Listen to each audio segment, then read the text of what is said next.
अनाम कलाकार का स्वर्ण स्पर्श, एक सपना जो कभी नहीं मरता। बहुत समय पहले की बात है, एक हलचल भरे शहर के बाहरी इलाके में, जहां पुरानी गलियां आपस में उलझी हुई थीं और इमारतों की दीवारें कहानियां फुसफुसाती थीं, वहां एक अनाम कलाकार रहता था। उसका नाम क्या था, कोई नहीं जानता था। लोग उसे बस चित्रकार कहते थे। वो एक छोटे धूल भरे कमरे में रहता था, जहां उसकी दुनिया कैनवस, रंग और अनगिनत सपनों से बनी थी। चित्रकार की ख्याति कभी शहर से बाहर नहीं गई। वो भव्य प्रदर्शनियों में अपनी कला का प्रदर्शन नहीं करता था, न ही उसकी पेंटिंग्स ऊंचे दामों पर बिकती थीं। वो सिर्फ अपने लिए चित्र बनाता था, या कभी कभी गांव के उन लोगों के लिए जो उसे 2 वक्त की रोटी के बदले में कुछ दे पाते थे। उसकी उंगलियों में जादू था, उसके रंगों में जीवन था। जब वो ब्रश उठाता तो कैनवस पर सिर्फ रंग नहीं बिखरते थे, बल्कि भावनाएं, यादें और अनदेखे संसार भी जीवंत उठते थे। उसका सबसे बड़ा सपना था स्वर्ण कमल का चित्र बनाना। ये कोई साधारण कमल नहीं था। ये एक ऐसा कमल था जो सिर्फ उसकी कल्पना में था। हर पंखुड़ी शुद्ध सोने से बनी थी और उसके केंद्र से एक दिव्य प्रकाश निकलता था। चित्रकार का मानना था कि जो कोई भी इस कमल को देखेगा, उसके भीतर एक नई आशा का संचार होगा, एक ऐसी आशा जो सभी दुखों को मिटा देगी। कई सालों से वो इस कमल को बनाने की कोशिश कर रहा था, लेकिन हर बार उसे लगता कि वो उस भव्यता को कैनवस पर उतार नहीं पा रहा है जो उसकी आत्मा में थी। चित्रकार की उम्र बढ़ती जा रही थी, लेकिन उसके हाथों की लकीरों की तरह उसके जुनून की लकीरें भी गहरी होती जा रही थी। उसके पास ज्यादा पैसे नहीं थे, अक्सर उसे पुराने ब्रश और सस्ते रंगों से काम चलाना पड़ता था। लेकिन उसकी आंखों में हमेशा एक चमक रहती थी, एक ऐसी चमक जो उसके सपनों से रोशन थी। उसके इर्द गिर्द के लोग उसे सनकी समझते थे। इतना बूढ़ा हो गया, लेकिन अभी भी हवा में रंग भरता है, वे कहते। लेकिन चित्रकार को इन बातों से कोई फर्क नहीं पड़ता था। वो अपनी दुनिया में मस्त रहता था। एक रात शहर में एक भयानक तूफान आया। हवा इतनी तेज थी कि पेड़ों को जड़ों से उखाड़ने की धमकी दे रही थी, और बारिश इतनी मूसलाधार थी कि गलियां नदियों में बदल गईं। चित्रकार का छोटा सा कमरा भी सुरक्षित नहीं था। तूफान ने उसकी झोपड़ी की छत को उड़ा दिया और पानी अंदर आ गया। उसके कुछ अनमोल कैनवास और रंग बर्बाद हो गए। लेकिन सबसे ज्यादा दुख उसे तब हुआ जब उसने देखा कि उसकी स्वर्ण कमल की अधूरी पेंटिंग भी पानी में भीग चुकी थी और रंग फैल गए थे। वो निराशा से जमीन पर बैठ गया। सालों की मेहनत, सालों का सपना, सब एक ही रात में बर्बाद हो गया था। क्या उसका सपना कभी पूरा नहीं होगा?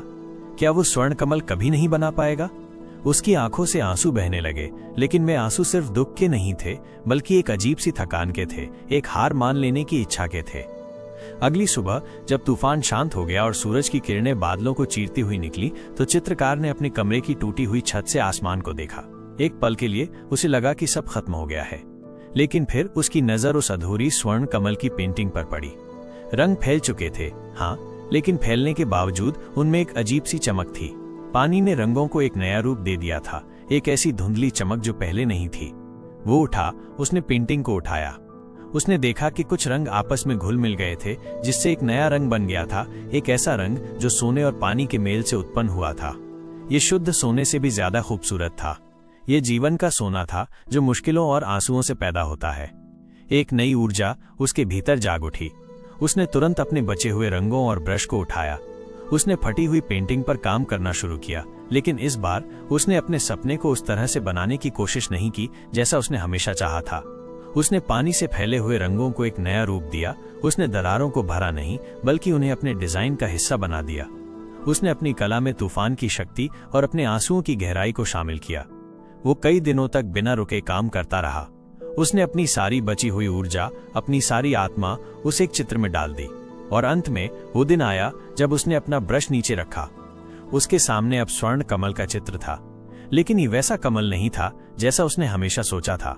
ये सोने का नहीं था, बल्कि रंगों के मिश्रण से बना था जो जीवन की चुनौतियों को दर्शाते थे। उसकी पंखुड़ियां पूरी तरह से चिकनी नहीं थीं, बल्कि उनमें बारीक दरारें थीं जो पानी के कारण बनी थीं, लेकिन उन दरारों से एक अजीब सी आंतरिक चमक फूट रही थी।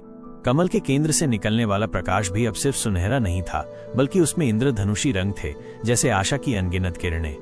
ये चित्र परिपूर्ण नहीं था, लेकिन ये जीवंत था। इसमें उसकी आत्मा की पुकार थी, उसके संघर्ष की कहानी थी, और उसकी कभी न हार मानने वाली भावना का प्रमाण था।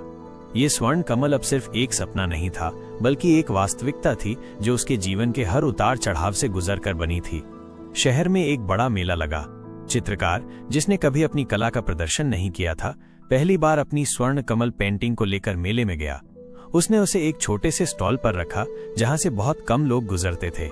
वो बस उसे वहां रखना चाहता था, बिना किसी उम्मीद के। शुरुआत में किसी ने उस पर ध्यान नहीं दिया। लोग चमक दमक वाली चीजों और बड़े बड़े स्टॉलों की ओर जा रहे थे। चित्रकार चुपचाप अपनी पेंटिंग के पास बैठा रहा, अपनी कला को निहारता रहा। उसे अब किसी की प्रशंसा की जरूरत नहीं थी। उसने अपनी आत्मा को कैनवस पर उतार दिया था और यही उसके लिए पर्याप्त था। लेकिन फिर एक छोटी सी लड़की अपने माता पिता के साथ वहां से गुजरी। उसकी नजर अनायास ही स्वर्ण कमल पर पड़ी। वो रुक गई, उसकी आंखें चमक उठी। उसने अपने माता पिता का हाथ खींचा और पेंटिंग की ओर इशारा किया। देखो माँ, ये कितना सुंदर है। लड़की के माता पिता भी रुके। उन्होंने पेंटिंग को ध्यान से देखा। उन्हें भी उसमें कुछ खास नजर आया। ये सिर्फ एक चित्र नहीं था, बल्कि इसमें एक ऐसी शांति थी जो मन को मोह लेती थी। धीरे धीरे और लोग भी रुकने लगे। उन्होंने कमल की पंखुड़ियों में छिपी हुई दरारों को देखा, फिर भी उनमें से फूटते हुए प्रकाश को महसूस किया। कुछ लोगों की आंखों में आंसू आ गए, जैसे उन्हें उस चित्र में अपनी ही कहानियां दिख गई हों, संघर्ष की, हार की और फिर से उठ खड़े होने की। लोगों ने चित्रकार से पूछा कि उसने इसे कैसे बनाया। चित्रकार ने अपनी कहानी सुनाई, तूफान की रात, बर्बाद हुआ सपना और फिर कैसे उसने उन्हीं बिखरे हुए रंगों में नई उम्मीद खोजी। उसने बताया कि ये कमल परिपूर्ण नहीं है, लेकिन ये जीवन की यात्रा को दर्शाता है, जहां खामियां भी सुंदरता बन जाती हैं और आंसू भी चमक पैदा कर सकते हैं। उस दिन स्वर्ण कमल की पेंटिंग नहीं बिकी। चित्रकार ने उसे बेचने से मना कर दिया। ये उसकी सबसे अनमोल रचना थी, क्योंकि ये उसके जीवन का प्रतिबिंब थी। लेकिन उस दिन चित्रकार ने कुछ ऐसा पाया जो किसी भी पैसे से ज्यादा कीमती था। उसने पाया कि उसकी कला ने लोगों के दिलों को छुआ था। उसने देखा कि कैसे उसके अपूर्ण कमल ने लोगों को अपनी ही यात्राओं पर विचार करने के लिए प्रेरित किया था। चित्रकार घर लौट आया, लेकिन इस बार उसके कदम हल्के थे और उसका दिल आनंद से भरा था। उसने अपनी पेंटिंग को अपने कमरे में सबसे खास जगह पर रखा। वो जानता था कि उसने अपना स्वर्ण कमल बना लिया है। ये वैसा नहीं था जैसा उसने हमेशा कल्पना की थी, बल्कि इससे कहीं ज्यादा बेहतर था, वास्तविक था, जीवित था और हर उस व्यक्ति के लिए प्रेरणा था जिसने संघर्ष के बावजूद आशा नहीं छोड़ी थी।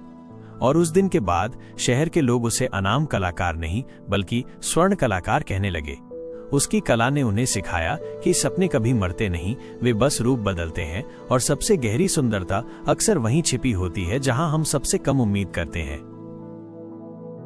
अगर आपको ये कहानी अच्छी लगी तो ऐसी ही और कहानियां सुनने के लिए सब्सक्राइब करें। धन्यवाद।